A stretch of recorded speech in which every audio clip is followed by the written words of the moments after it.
네, 이번 시간은 한국의 스킬즈 퓨처의 7장입니다. 스킬 개발의 주체인 그 ISC라고 해서 산업별 인적자원개발위원회 인더스트리 스킬스 카운슬에 대해서 설명드리도록 하겠습니다. 자, ISC의 개념 및 필요성, 그리고 두 번째는 ISC의 현황, 그리고 세 번째는 ISC의 역할 및 향후 과제, 그리고 네 번째는 ISC 동향에 대해서 설명드리도록 하겠습니다. 자, 보이실지 모르겠지만 일단은 이 산업별 인적자원개발위원회는 이 노동시장에서의 산업인력 수요 조사, 또 현장의 요구 조사 이런 것을 분석을 해서 그 산업체에 필요한 그리고 산업체에서 현재 지금 작동되고 있는 표준 직무 맵을 만드는 거죠. 그게 이제 SQF의 기초가 될 수가 있는데요. 어떤 일을 하는지 또 이 일에는 어떤 수준이 있는지 가로축에는 직무 유형, 세로축에는 직무 수준 해가지고 이제 2차원적으로 만들고요. 그걸 통해서 이제 요 표준 직무에서 필요한 직무가 나오면 그 직무에 필요한 능력인 스킬 스탠다드, 즉 NCS인 국가 직무능력 표준을 만드는 거죠. 그래서 이런 표준을 기반으로 훈련 기준도 만들고 그에 따라서 이제 수요자 중심의 훈련 과정도 만들고요. 또 자격 출제 기준도 만들어서 자격 기준도 만들 수가 있습니다. 그래서 인재를 이 산업에 필요한 인적 자원을 잘 공급을 하는 거죠. 제대로 키워서 그리고 자격화시켜서 이제 노동시장에 보내는 그런 역할을 하죠. 그래서 이 자격이 효용성이 있는지 없는지까지 잘 분석을 해서 이 선순환이 될 수 있도록 만드는 역할을 합니다.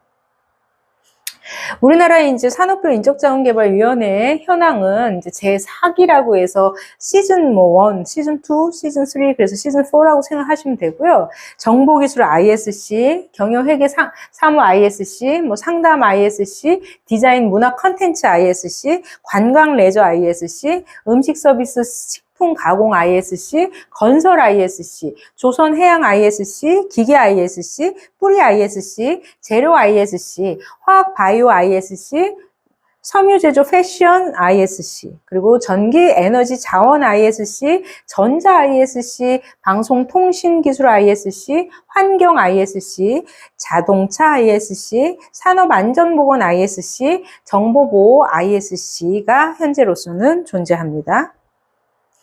자, 이들의 역할과 역량을 보시면 해외에서 이런 NCS나 NQF 이런 제도에 대해서 왜 도입을 했고 또 우리나라에 왜 필요한지 이런 배경, 필요성 이런 부분을 이해할 필요가 있고요. 그리고 두 번째는 이게 더 중요할 수가 있겠죠. 이 산업계의 대표성과 전문성을 갖출 필요가 있습니다. 그리고 세 번째는 이런 산업 구조 변화, 그러니까 가장 잘 알잖아요. 그 분야에서. 그래서 이런 산업별 그리고 각자 맡은 그 산업의 구조 변화를 선제적으로 대응할 수 있도록 해야 하고, 네 번째는 이런 인력의 이 스킬 미스매치를 완화할 수 있도록 할 필요가 있습니다. 그리고 다섯 번째는 이런 지역에 있는 인적자원 개발과 같이 협업해서 지역 산업 발전에 좀 기여를 할 필요가 있고요. 그리고 여섯 번째는 어쨌든 인적자원 개발과 관련된 다양한 사업들이 이렇게 다 조각조각 산별적으로 운영을 한다면 이런 것을 풀 패키지화해서 운영할 필요가 있습니다.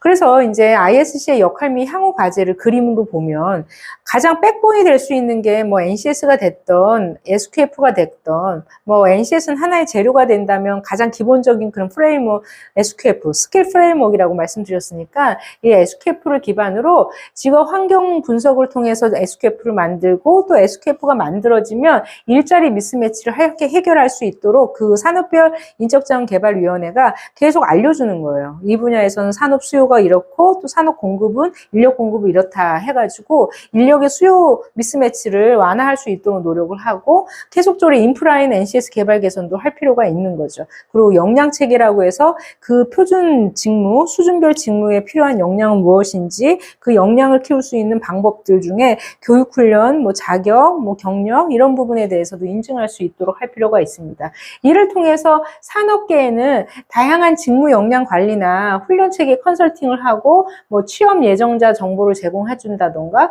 또 산업계는 우리 ISC에다가 산업계 수요나 신기술 동향 같은 걸 알려줄 필요가 있는 거고요. 취업 예정자에게는 이런 교육훈련 및 취업 정보 같은 걸 제공할 수가 있고, 교육훈련 기관에게는 이런 교육훈련 과정이 필요합니다라고 해서 과정 설계 기준 같은 걸 제시할 수 있고, 또 정책기관에서는 이런 산업계 수요, 인력 수요 보고서 같은 스킬 보고서 같은 거를 뭐 제시를 할 수가 있습니다.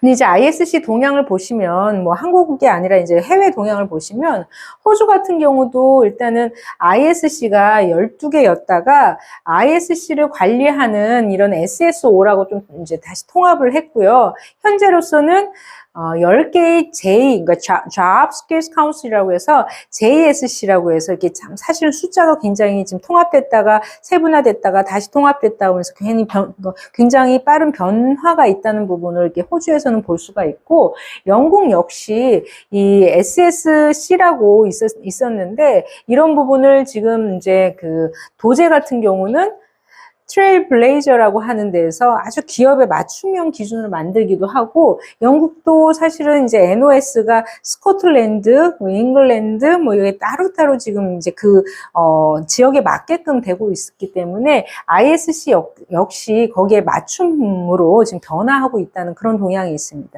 그래서 워낙 이제 미래 산업 구조가 빠르게 변화하는 부분에 대해서 인적 자원 개발도 거기에 이렇게 맞게끔 대응을 하고 있는 부분이 이제 동향으로 알 수가 있습니다.